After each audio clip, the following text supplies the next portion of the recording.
Makakausap na po natin ang ating caller sa kabilang linya. Hello, Hello po. Hi, magandang hapon. Pwede bang makilala ang aking kausap ngayon? Ilang taon, taga saan? 39 po. Nandito po ako ngayon sa job site namin sa may, Kansa. Kansa. Itatago ba ang pangalan mo o i-reveal natin? Pwede niyo naman po itago sa pangalan na Angel. Angel Burger. Angel, kumusta ka?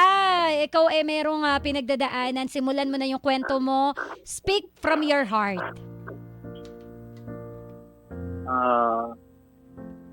Kasi nung 6 months na kami ng girlfriend ko.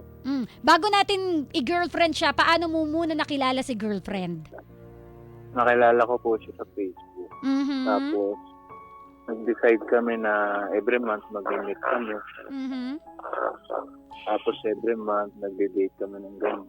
Okay, paano mo Kaya nakilala? Paano mo siya nakilala? Nakita mo lang 'yan, parang nasuggest sa Facebook mo, para tapos in-add friend mo. Paanong eksena? Sa group. Sa group. Sa group. So may sinalihan sa kang group chat or group na Facebook? Group ng Facebook sa Okay. single mom saka single dad. Oh, may ganun pala. Yes. So single dad ka?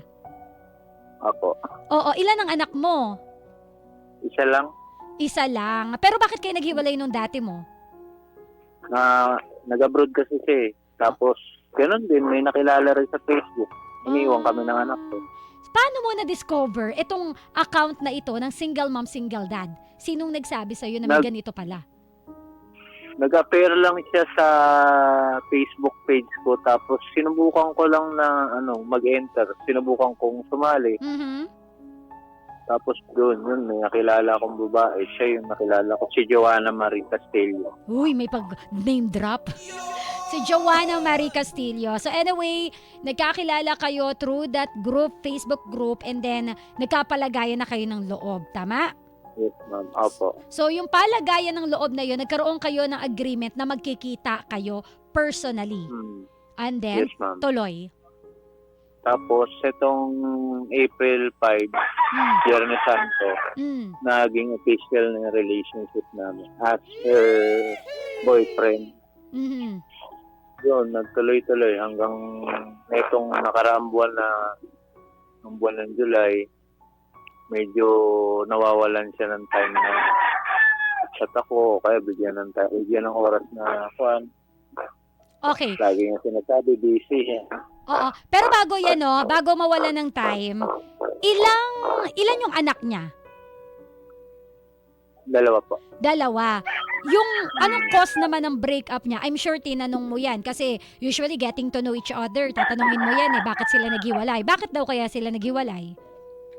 Naghiwalay sila kasi pinalayas daw siya ng asawa niya kasi sinapon daw yung mga damit sa labas. Naawa daw siya sa sarili niya kaya umalis na lang Kaya siya. tinuluyan niya Bumalik na. siya sa bahay namin. So nung nagkita-kita na kayo, nagkapalagayan kayo ng loob, ilang buwan bago naging kayo? Yes po. Ilang buwan bago naging kayo? Nag-start po kami ng nung January. Tapos Okay. nitong April 5, naging kami. 3 buwan after. Tama? Okay. 3. Oo. Yung So, 3 buwan naman hindi pa kami nagkikita. Nung mismo araw ng April 5. kung kailan kanya sinagot? Oo, sinagot niya ako doon yung first meet up rin namin. So anyway, kumusta naman yung relationship nyo noong mga time na yun? Kumusta kayo bilang magjowa? Okay naman kami nung una. Okay naman kasi pinatunayan ko sa kanya na mahal ko siya, ganito, ganyan. Lahat ng supporting sa kanya, kung nung kailangan niya, financial or yung Emotional, oras, oo. lahat yung binigay ko naman sa kanya. Kaya nga na July, nung last meet-up namin, may nabanggit ko na may nangliligaw daw sa kanya. Hindi naman niya pinapan. May nanliligaw. So inalaw niya kahit may boyfriend na siya. Hindi kasi ang ko dun, nag-chat-chat sa kanya. Kung ayaw niya naman sana na magpaligaw dun, bakit bakit pinahihayaan niya pa mag-chat sa kanya, pwede niya ma-block ko talagang ayaw niya. Okay. So parang sa'yo, nag-open up siya na may nag-chat sa kanya. In-open up niya yon.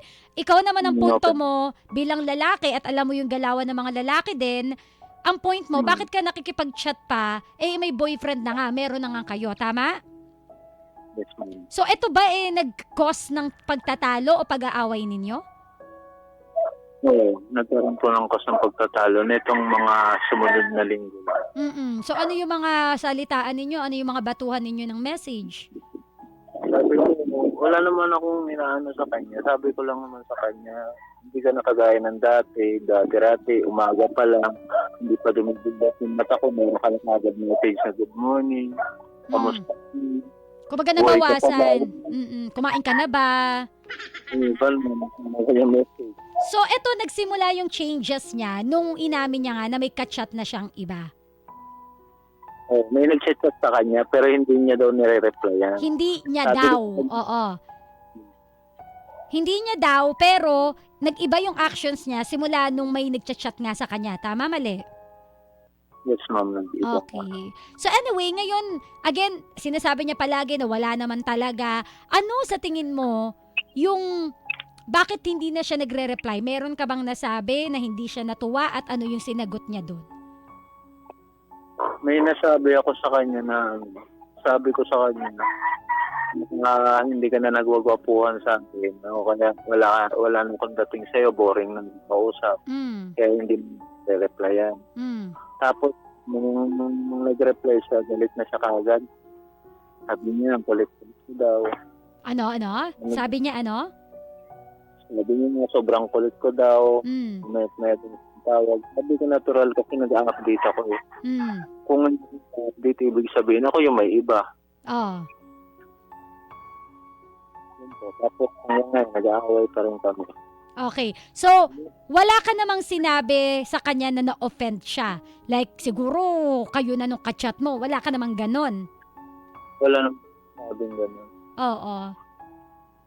Sabi ko lang sa kanya, ang ganda-ganda mo kasi kaya marami maniligaw sa iyo. At ang sagot niya ay? Wala kang pakialam doon. Oh. So anyway, after that, ano na yung pinaka-last message niya sa'yo? After nung hindi na nga siya masyadong nagre-reply sa'yo, ano yung pinaka-huling message niya? Wala. Madalas ako nag-chat tapos sinisin niya lang ako. Tapos, tinatry niya ako i-contact na isang beses sa isang araw. Tapos wala na. Mag-uusap lang kami sandali lang. Hindi pa umabot ng 2 minuto pag-uusap na pinapatay niya. Tapos, may reach out siya na tawagan. Hindi ko na siya makontak. Nakokontak kasi kaso pinapatay niya rin. Okay. So parang pag ikaw naman yung tatawag, busy na yung linya. Oo. Pero, tinanong mo ba siya ever kung ano na ba tayo? Kumusta na ba tayo? Wala ka bang tanong na ganun sa kanya? Wala na ako tanong na ganun. Kasi may tiwala naman ako sa kanya eh. Hindi, kasi yun yung pinaglalagyan ko sa kanya tiwala. Oo, may tiwala. Kaya lang ikaw na mismo ang nagsabi na nagbago siya. Yung dating update, yung dating usapan ninyo, yung dating okay naman kayo, parang hindi na nagiging okay sa ngayon. You never ask her ba? Hindi mo ba siya tinanong na, okay pa ba tayo? Tayo pa ba? May tayo pa ba? Angel? Yes, ma'am. Yun, narinig mo ba? Hindi mo ba siya tinanong? Yung sabi ko nga, kung may tayo pa ba, wala talagang ganun, o nangangapa ka lang ngayon without hindi mo alam kung ano yung sagot? Yun nangangapa lang ako ngayon kasi hindi ko rin alam kung ano sasabihin ko sa kanya kasi baka mamaya lalo siya magalit, lalo niya ilagay yung loob mo sa akin. Kaya lang ngayon nga, sabi mo hindi ka sinisin, sabi mo di siya nagre-reply. So, ano bang gusto mong itanong kay Mama Colleen o ano ba ang gusto mong mangyari ngayon? Hindi, gusto ko sana humingi ng advice. Ano bang pwede kong gawin ngayon? Alam mo ba ang bahay niya? Dapat ko na ba na? Yun nga po matagal na kami may relasyon pero hindi ko alam ang bahay. Bakit di mo inalam? Sinubukan ko naman alamin kaya nga alam ko talagang hindi niya pinapaalam. Umiiwas? Oo. Umiiwas? Taga-Dasma lang. Nasubukan mo? Taga-Dasma. Pero nasubukan mo siyang sabihin na, uy, punta ako sa bahay ninyo. Ano yung mga tingin mong sagot niya? Kasi malalaman mo yung kapag gusto niya, interesado siya o hindi eh. Ano yung mga sagutan niya pag sinasabi mong ihatid kita sa inyo? Hindi pa daw siya handa na makilala ko ng parents. Oh, pero Kasi ikaw, dahil sa nangyari dun sa anak niya, ginawa ng unang asawa. pero, Ayaw nila na mag-asawa daw siya ulit. pero, ikaw, napakilala mo na siya sa parents niya. Sa mga kapatid ko, nakilala ko na siya. Oo. Napakilala ko na. Tapos, yun, ang tawag dito.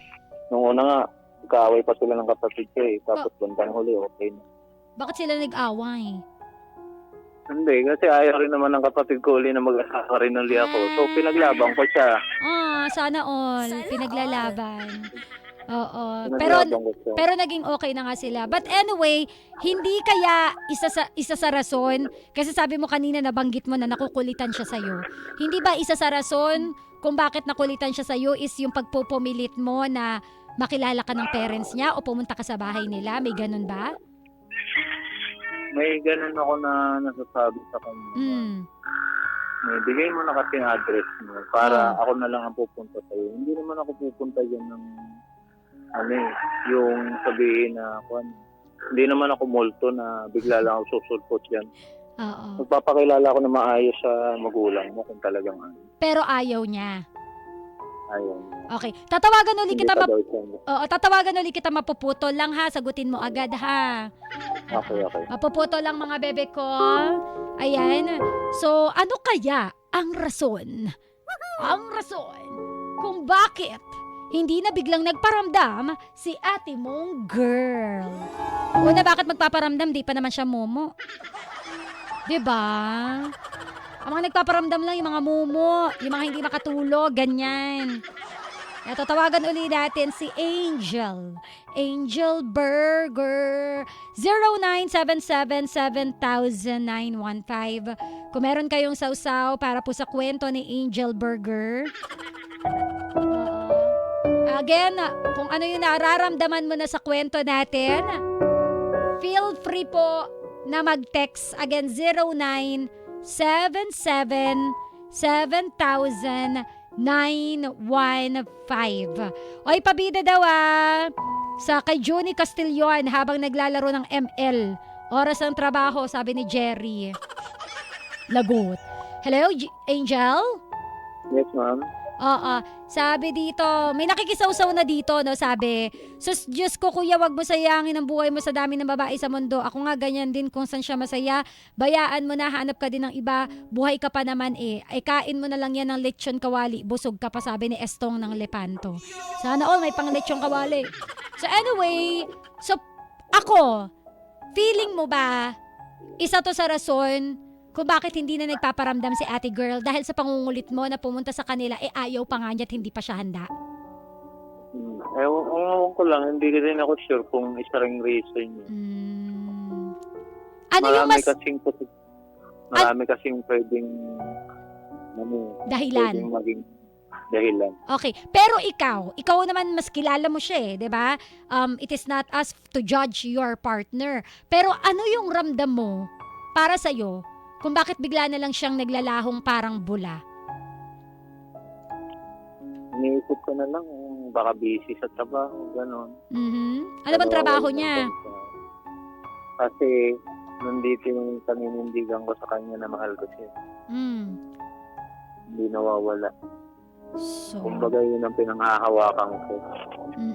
Ba't ikaw uli maghanap dun sa group chat? Ay, group page ng single. Anyway, sabi dito, kaya hindi nagpaparamdam kasi na bored si ate. Uy, kayo Oo. Masakit naman po talaga pag nahahaha mo na, nag-iba na ang karelasyon mo. Relate ako dyan, Mama Kulin. Anong nahahaha? Pag nahahalata mo na. Sabi dito na nag-text, masakit naman talaga pag nahahalata mo na nag-iiba na ang karelasyon mo. Relate ako dyan, Mama Kulin. So anyway, ano na lang yung tanong mo kay Mama Kulin, Angel? Ang tanong ko, kahit na ganun pa rin na nararamdaman ko sa kanya, ano ba, dapat ko pa bang ipagpatuloy ito o i-give up ko na lang din siya kagaya ng ginawa ko sa dati kong asawa. Una, hindi kita pwedeng diktahan kung ano ang tamang gawin mo ngayon. Kasi ikaw yung nagmamahal eh. Ang tanong ko lang sa'yo ngayon, hanggang kailan mo kayang mag-antay? Ito na ba talaga yung panahon para bumigay ka? Paano kung test niya pala to sa'yo na sa kabila ng kabaliwan niya, willing kang antayin siya sa tamang panahon na ready na siya?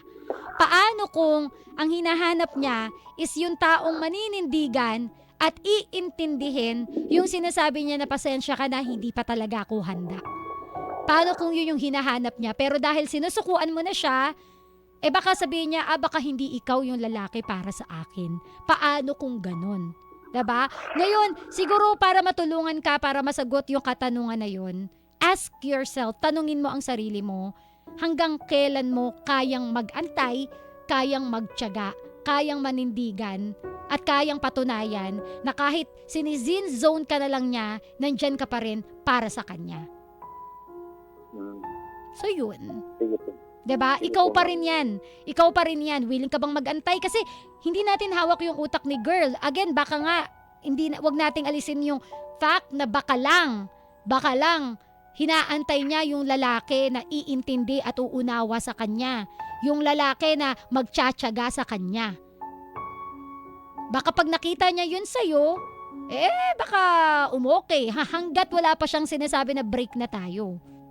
Pero, if you're not okay naman sa ganoong setup, na parang hindi ka jowa, ni hindi nagpaparamdam, tatawag, wala pang 2 minutes, ibababa na, mag-open up ka rin ng nararamdaman mo.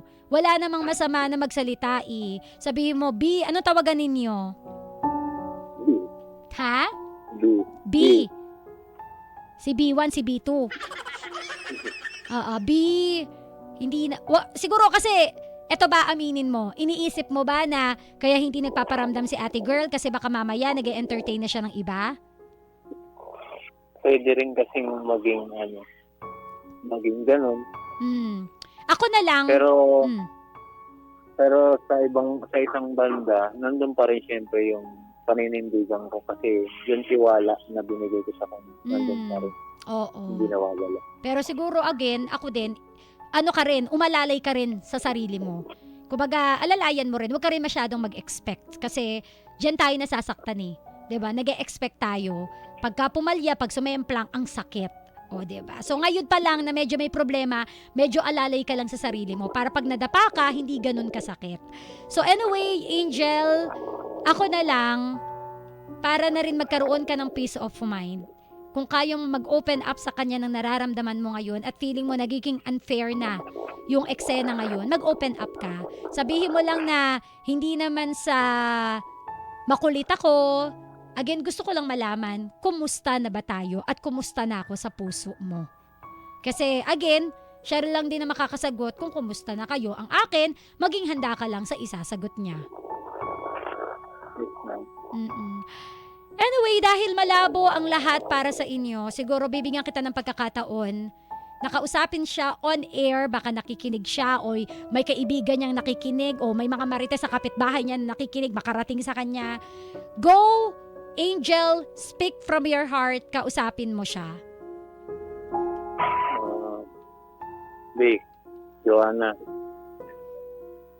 sa next magplano ulit tayo magkita. Gusto ko sana pag-usapan ng maayos yung relasyon natin. Kung dapat pa ba natin pagpatuloy yun, gusto mo na rin na kalimutan na lang. Tatanggapin ko naman na maluwag kung ano magiging desisyon mo. Kung kinakailangan kitang palayain, palayain. Sa tingin mo nasasakal ka dahil pakulitan ko, sa tawag ako ng tawag, ganun.